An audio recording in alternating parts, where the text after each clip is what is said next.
Kijk, de veebresjes. We staan hier op Breskenschaven bij Bresco. Dat is een robotvis. En die gaat te water gelaten worden voor de proefvaart te houden.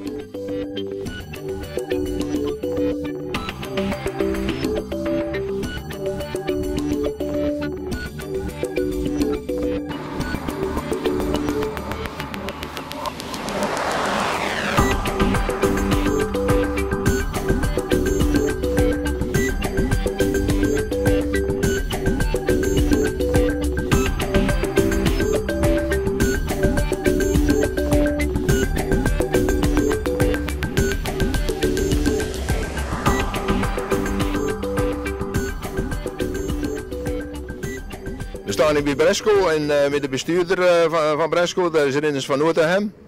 En die heeft een technische proefvaart gehouden. En Rinus vertellen eens hoe het gelopen is.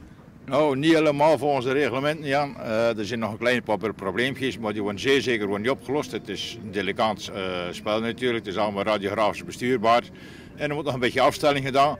Maar zo we nu door de kaaien afvaren, dan is dat, gaat het goed. Nog een paar dingetjes en dan komt dat best voor elkaar. Oké, dus als Sinterklaas die binnenkomt aanstaande zaterdag, dan gaat hij varen? Daar gaan we zeker aan werken. Daar gaan we zeker aan werken, dat het dan niet dat het hetzelfde weer is als nu. Nee, want het is ook windgevoelig. We gaan toch zeker het water laten, laat ik dat zo zeggen. En we gaan proberen varen. Oké. Dat is beloofd voor de kinderen van Bresjes. Voor de camera Adrie Bonnewel, de voorzitter van het Visserijmuseum. Die is ook betrokken bij Bresco natuurlijk. Denk je dat het voor elkaar komt voor aanstaande zaterdag, Adrie? Ja, dat hangt een beetje af van de mensen die het moeten maken natuurlijk, want ik kan het niet. Dus ja, het is hoop dat die gemaakt kan worden, want het zou natuurlijk wel hartstikke leuk zijn. Ja, het is een leuk apparaat dat die vaart, hey? Leuk robotvis. Ja. Ja, ik hoop het ook dat het voor zaterdag voor elkaar komt, maar het zal afhankelijk zijn van de technici, hangt het zo begrip.